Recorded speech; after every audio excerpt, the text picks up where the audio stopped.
Un client reste un client et un client ne sera jamais un ami. Vraiment, à part si c'est la vie qui en a décidé autrement. Hello guys, j'espère que vous allez bien. J'espère que tout se passe super, hyper bien dans vos vies.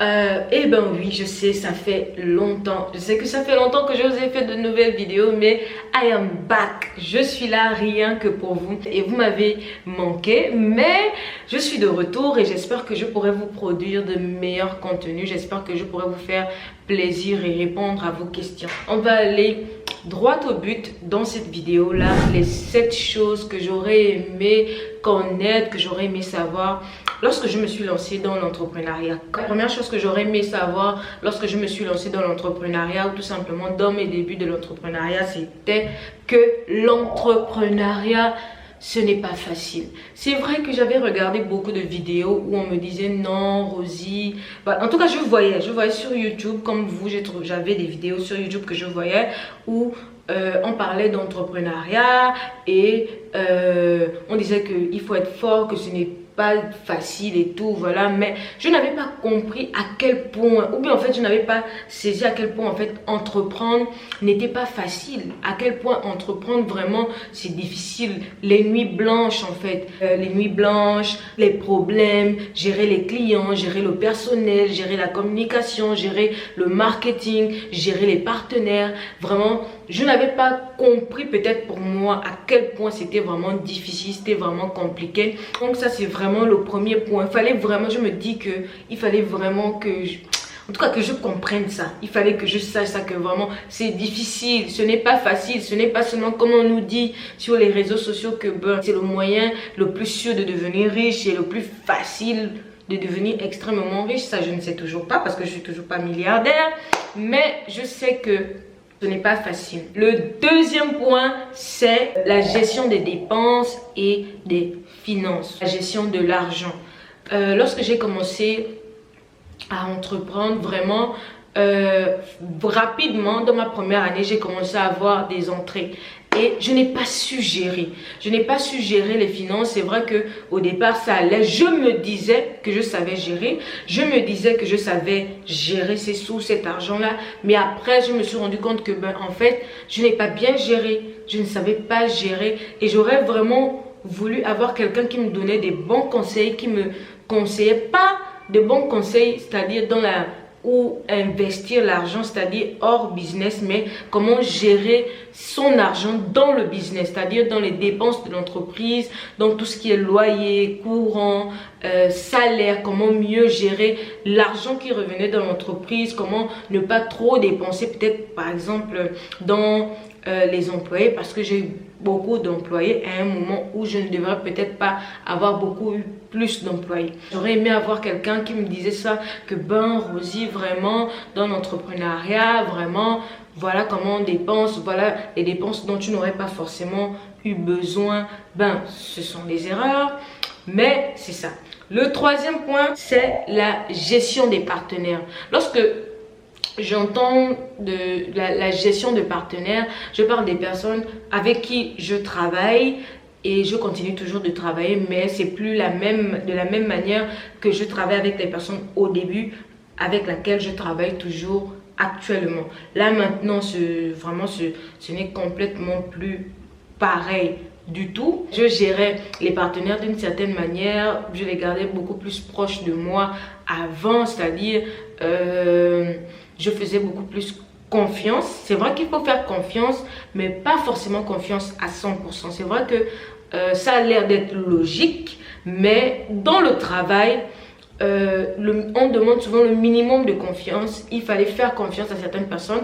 J'ai fait confiance à certaines personnes auxquelles je ne devrais pas faire confiance en termes de partenariat. Et aussi en termes de partenariat, c'est-à-dire limiter les responsabilités et dire dès le début qui fait quoi, qui ne fait pas quoi, jusqu'où tu es prête à accepter l'erreur de quelqu'un et jusqu'où tu n'es pas prête à accepter l'erreur de quelqu'un. Dans la manière aussi de travailler avec la personne, il faudrait mettre une certaine barrière, un minimum de respect lorsqu'on travaille avec les personnes et surtout aussi dans un point entre guillemets, les personnes aussi avec qui on travaille, c'est-à-dire les personnes qui travaillent pour vous, vos salariés, les personnes que qu'on paye. C'est vrai que il faut être un patron qui est proche de ses employés, qui parle bien avec les employés, mais après, il faudrait mettre une certaine barrière. Tout ça, ce sont les choses que j'ai apprises. Le quatrième point, c'est la gestion des risques. C'est vrai que lorsqu'on est entrepreneur, on nous dit qu'il faut prendre des risques, il faut prendre des risques, mais il ne faut pas prendre des risques au péril de l'entreprise. L'entreprise, lorsque c'est une entreprise normalement constituée, elle devient une personne à part entière, une entité à part entière. Donc, il ne faudrait pas prendre des risques auprès de risques, au point de risquer la vie de l'entreprise. Lorsque vous prenez des risques calculés. Plus vous pouvez calculer un risque, mieux ce sera.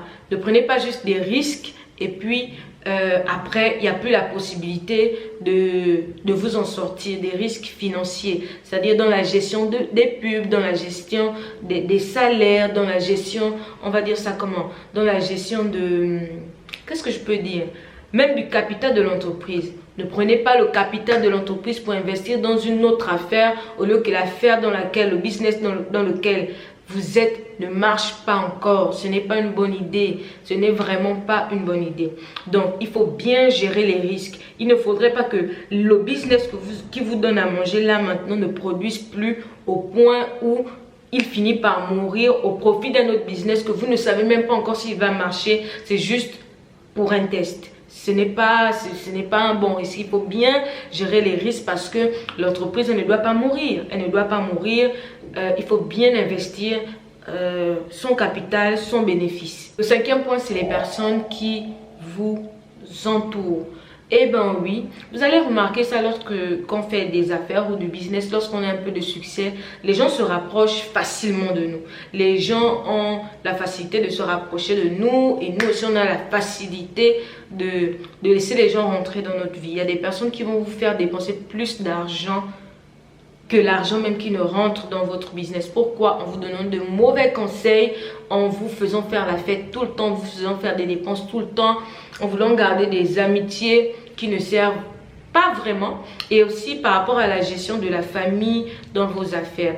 Lorsque vous commencez, vous avez besoin de vraiment garder le plus d'argent possible. Lorsqu'on investit trop dans les amis, dans les amitiés, même pour la famille, au début, ce n'est pas très intéressant de beaucoup aider la famille. Il faut aider lorsqu'il s'agit d'une urgence, mais gardez vos finances pour votre entreprise, pour faire grandir et prospérer votre business.